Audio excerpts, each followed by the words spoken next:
Hello!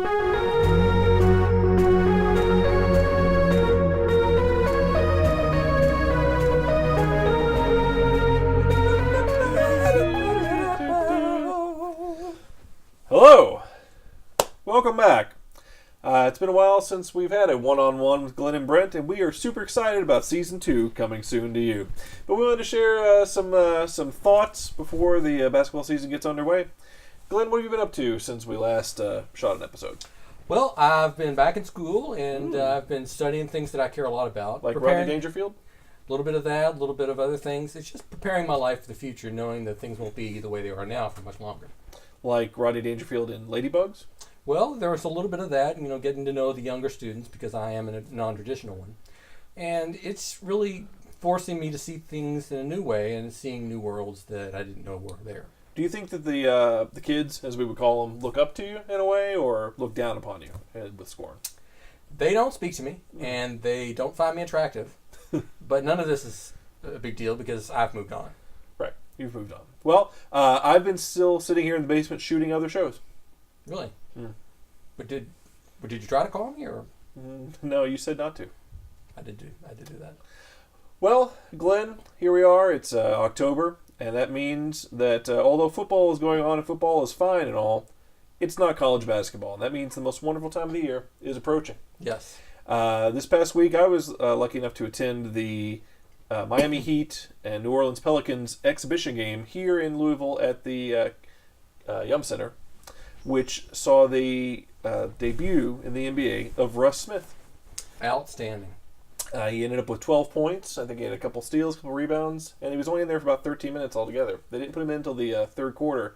And I have to say, the ovation that he got actually rivaled the one that Dwayne Wade got. Really? It was strange in that it was set up to be a Heat exhibition game. This was the Heat's game, and the Pelicans were the opponent. This was all Heat's crew, Heat's people, Heat's announcer, the Heat's DJ. Everyone was there. This was a Heat game, but the Pelicans were equally as popular, if not more popular, in this setting. I don't think the Heat people realized, of course, at the time they wouldn't have known, that the UK and UofL fans in the area would come together in order to celebrate UK players, Anthony Davis and Darius Miller, and Russ Smith from UofL. There were a lot of red and blue shirts in the audience, and people were really loving the Pelicans. Now, Russ, he played in the second half, and he scored 12 points rather quickly, apparently, because I don't know, I didn't see the game. Yeah. Did he do it in garbage time, or did it seem like he was into it and people were really guarding? It was still a close game. It was actually, they were still within 3 to 5 points when they put him in. It was absolutely not garbage time. He actually was contributing at an important point in the game. Now, sure, important is with a grain of salt. It was an exhibition game. Right. But, no, he was actually getting good minutes, which leads you to believe that he might actually get good minutes. I guess Drew Holiday started. It was the starter.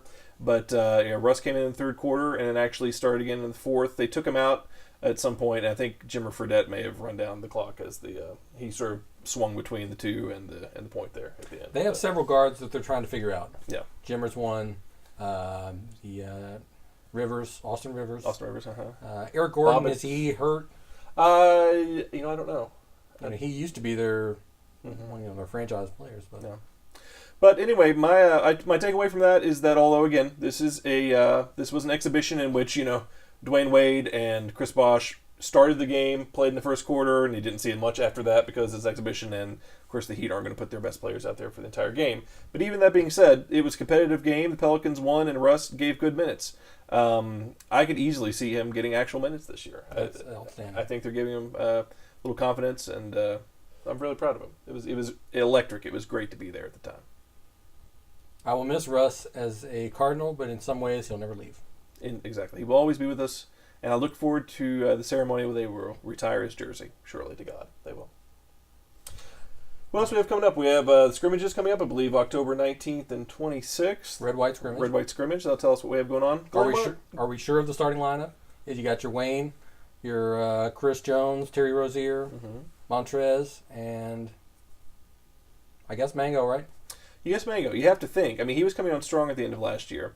I guess it depends on what sort of minutes we see from Onuaku, where he's at, coming in. I guess we won't really know what we have until we see the freshmen, what they actually have going on. But yeah, I think that sounds like probably your starting five. We're going to hope for a big Larry O'Bannon style senior year from Fat Wayne Blackshear.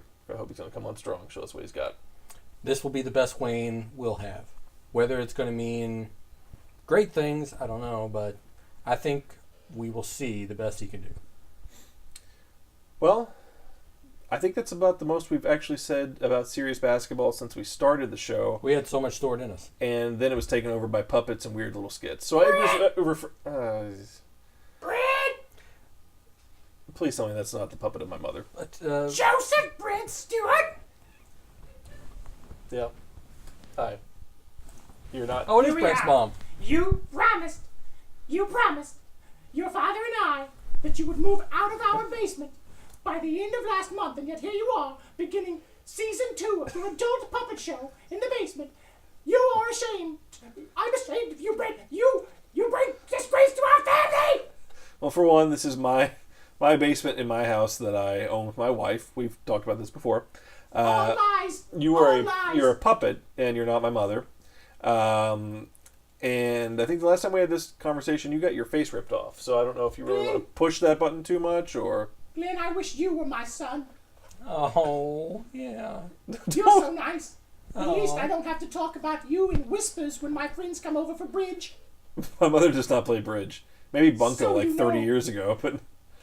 I just want you to know, Brent, you have 1 week to leave these premises, or I have no choice but to disown you and begin eviction proceedings immediately. Please go right ahead. Do your worst. Good day. Good day. Aww. Well, it seems like it's going to be business as usual this year. Yes.